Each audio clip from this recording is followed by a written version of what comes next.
Bom dia a todos no universo. Bom dia, família celestial. Nós vamos dar hoje continuidade à leitura do livro Mediunidade, Estudo e Prática. E o tema de hoje é o seguinte: as comunidades do plano extrafísico. Com a morte do corpo físico, o espírito passa a viver em outra dimensão da vida, associando-se aos que lhes são afins, em estado de felicidade ou de infelicidade, uma vez que cada consciência vive e envolve entre os próprios reflexos, como consequência dos atos cometidos na existência que ora finda.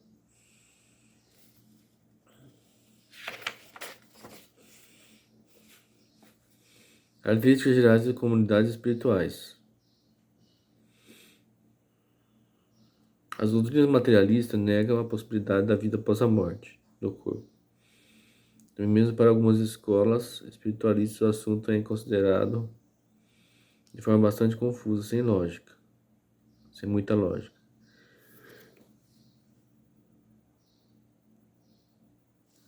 Outro ponto, não menos importante, diz respeito à preservação da individualidade após a morte. Dar Kardec a respeito. O efeito de que nos adiantaria sobreviver ao corpo, se a nossa essência moral devesse perder-se no oceano do infinito, as consequências para nós seriam as mesmas do que defender o nada. Admitimos, portanto, a ideia de existência, sobrevivência e individualidade da alma. A doutrina espírita ensina também que, primeiro, a sua natureza é diferente do corpo, visto que separada deste, deixa de ter as propriedades peculiares do corpo. Segundo, goza de consciência de si mesma, pois é passível de alegria ou sofrimento, sem o que seria ser um ser inerte, e de nada nos valeria possuí-la. Isso posto, tem-se que admitir que essa alma vai para alguma parte, que venha a ser feito dela e para onde vai. Interessante, né?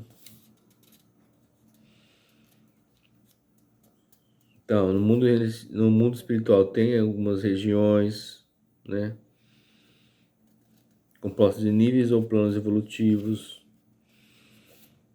ou quais os grupos os quais os espíritos se agrupam em cidades de pequeno, médio e grande porte, chamadas de colônias espirituais. As comunidades espirituais do plano extrafísico são constituídas de espíritos que apresentam semelhantes aptidões e gostos, né? Os espíritos têm uns sobre os outros uma autoridade relativa e a superioridade, a autoridade que eles exercem por um ascendente moral irresistível. Entre os espíritos superiores, essa ascendência moral é natural. Tais condições não se observam, porém, entre os espíritos inferiores. Comunidades espirituais de sofrimento e dor são constituídas, em princípio, por dois grupos distintos de espíritos. Os que, a rigor, são qualificados sofredores, ainda que não se deem conta da situação, revelam a específica inferioridade moral, percebida nas expressões fisionômicas, nos gestos, palavras e atos. Comunidade das sombras, né? Os que são portadores de diferentes viciações, porém não tão superlativas quanto os anteriores, formam um vasto e heterogêneo grupo que compõe as comunidades do umbral. O umbral trata-se de zona obscura que se inicia na crosta terrestre, espécie de região purgatorial, carregada por grandes perturbações decorrentes da presença compacta de legiões de almas irresolutas e ignorantes desprezados em graus variáveis. Apesar da desolação e da desarmonia reinantes, as comunidades constituídas por espíritos sofredores e harmônicos não se encontram abandonadas. Devotados benfeitores, alguns de alta hierarquia espiritual, ali se encontram em periódicas visitas de auxílio e amparo. Muitos desses benfeitores encontram-se, inclusive, instalados em plenas regiões abismais ou umbralinas, em edificações de denominados núcleos ou postos de auxílio, realizam um grande trabalho sacrificial de amor ao próximo. Comunidades devotadas ao bem. As comunidades beneméritas do além são constituídas de grupos de espíritos ligados em si por simpatias mútuas e por interesses comuns.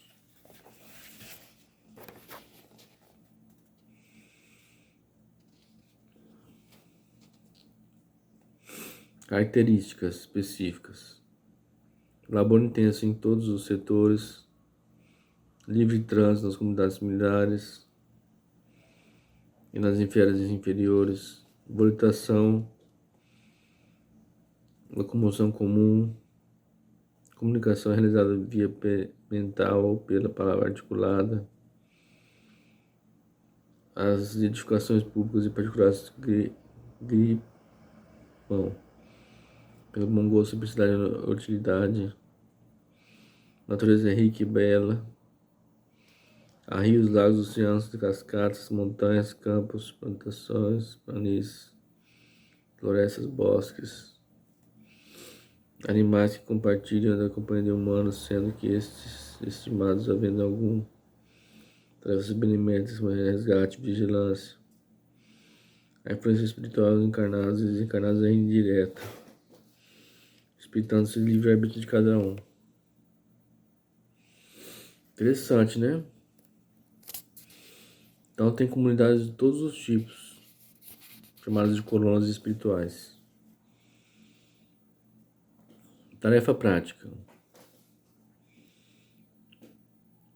A percepção espiritual, a diversidade de seres humanos.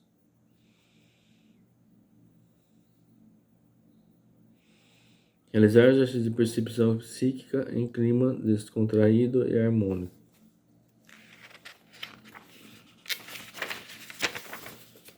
E tem as referências, né? Livro dos Espíritos, dos Médios, Memória Suicida, Justiça Divina, Nosso Lar, Roteiro. É isso aí, pessoal. Com isso a gente termina mais essa aula. Inscreva-se no canal, deixe seu like, acione o sininho de notificações e que assim seja.